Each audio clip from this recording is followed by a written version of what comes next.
Advanced pattern number 2 now starts to bring in these 16th notes. Let me play it for you. So it's, yep, sorry.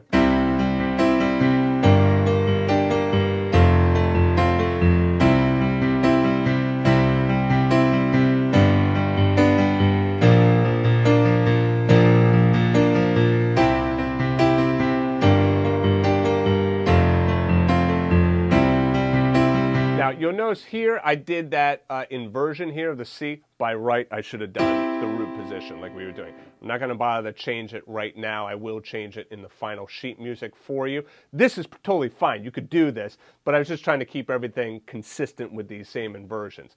So it's fine. We'll do it right now live together. Okay, so rather than being that second inversion C, we're just going to do this. So now how am I breaking these chords up? Well, you see that I'm playing the full chord, then the bottom note, and then the top 2 notes, and then the bottom note. Well, on that C triad, I'd play the whole chord, then the bottom, the top 2, and the bottom. So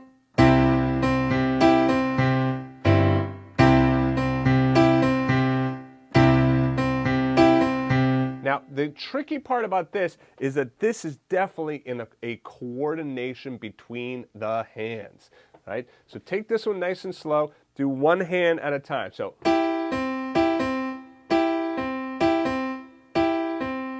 again, what's written is, but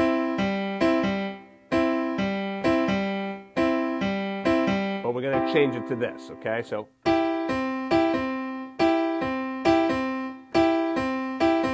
the left hand.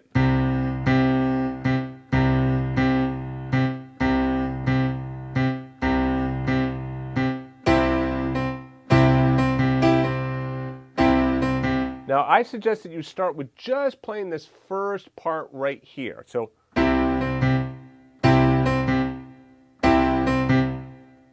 thumb, thumb. Together, thumb, thumb. Together, thumb, thumb. Together.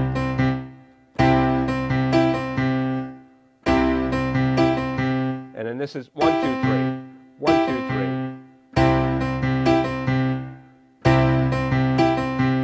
1, 2, 3. 1, 2, 3. 1, 2, 3.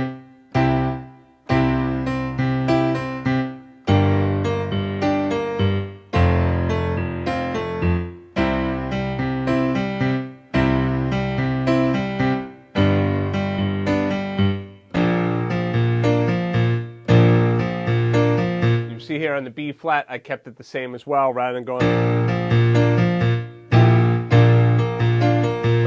that, because in real life performance we would probably just keep that same inversion there. All right, so now what I want you to try doing is try playing along with me. We'll just do it nice and slow for right now. Just play along with me. Don't worry about overthinking it. You will get the groove down. Okay, here we go. In fact, let's put the metronome on. We'll put the metronome on nice and slow.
Now, before we play it along with the band, let me just remind you one last time how this is being broken up.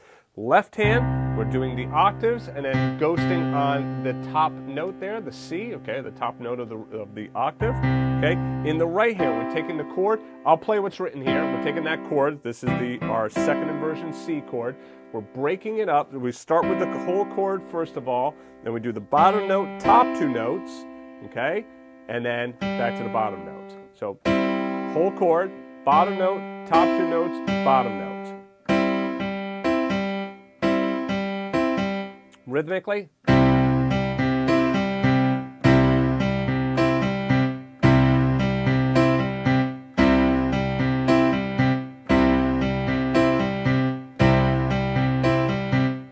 So just try playing it on C. What I'm going to do is I'm going to put the band on, but I'm going to take out the bass, all right? 1, 2, play it just on C.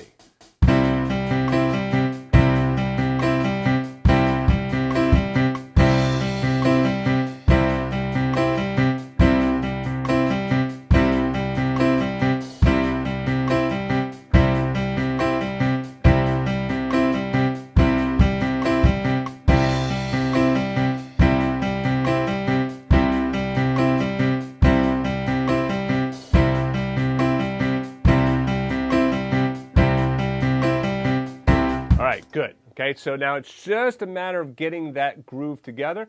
Now, let's just do the whole thing together, all right? Let's put the bass back on, okay, and we'll do the entire thing together. Like I said, that first chord, I'll play the root position like I'm going to change to.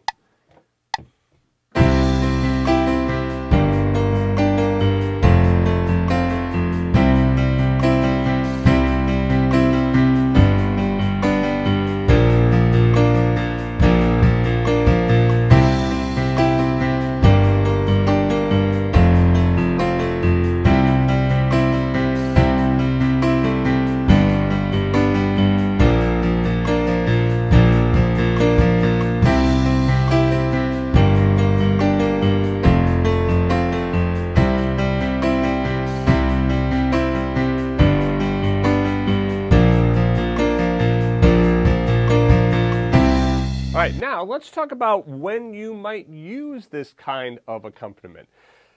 Not every accompaniment that you learn, you're going to use in every situation. Okay? There will be certain situations in which this would be too busy, right? If you're going to try and sing the melody over the top of this, it would be too busy, right? There's too much going on.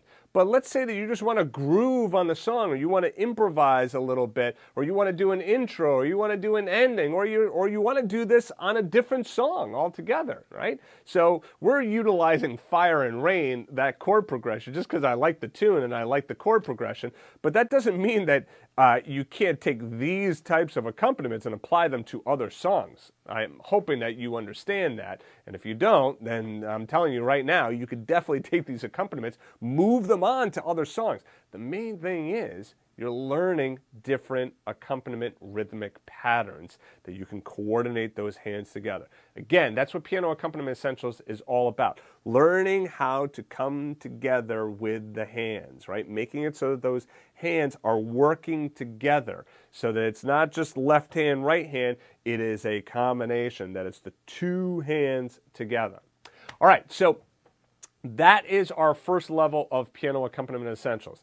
As I said, in the practice section, you have quite a bit of work that you can do. Obviously, with the inspiration section, you could add on these two exercises as well and try playing them. You can move this into other inversions as well. And if you're an advanced player, you could take even just this rhythm and change the chords around. You could do like stuff.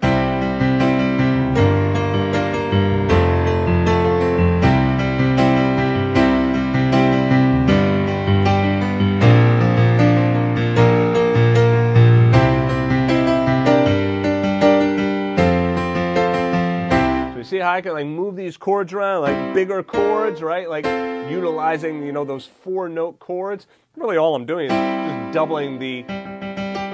But let's not forget, here's my G minor. I'm playing this G minor 7 here, okay? Let's not forget, though, these chords are bigger. It might add in a little bit more tension in your hands. So if that's the case, you don't have to do it. Just, again, another idea for you to consider. I would say, though, just play these two advanced exercises, play them with the backing track, get them down. What you're looking for is understanding the concept and knowing the groove. Get the groove down. What you do not want is this kind of stuff.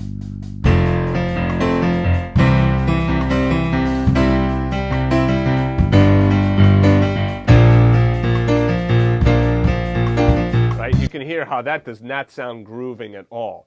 You also want to start to get looser on it.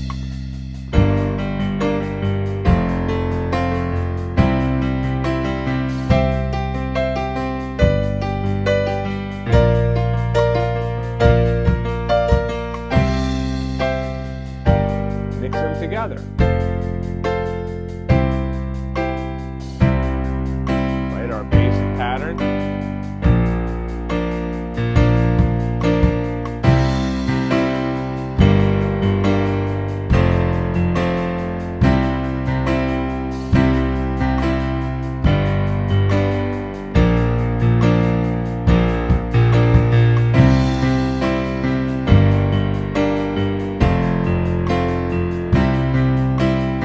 So you can see how you can move into all those different patterns. I would suggest printing off the sheet music, having those different patterns in front of you, put this backing track on, just go from pattern to pattern to pattern to pattern. Now where we're going to be going with this, like I said, is we're going to move into different progressions. I'm going to finish out the rest of the progression so you'll learn to... and then all of that part as well for Fire and Rain, so you'll have the entire song if you want to be able to play that song. But we're then going to start to move into other songs, other progressions, and start to move into other styles as we go. But like I said, we're going to start with that rock pop vein for right now for a little bit. Okay, so make sure you really get down these exercises well. Make sure that you understand the chords. If you need any help with the chords, take a look at Piano Accompaniment Essentials or the Chord Essentials courses, part of JAZZEDGE Core. If you need rhythm help, take a look at the Rhythm Essentials course.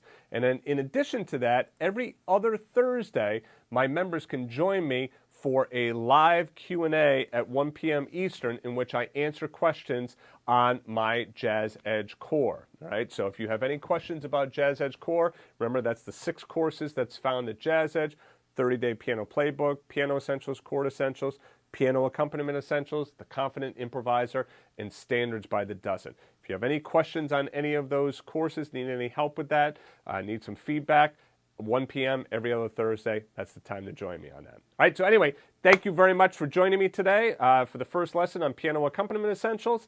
Every 2 weeks, I'll be releasing a new lesson. I'll see you in the next lesson.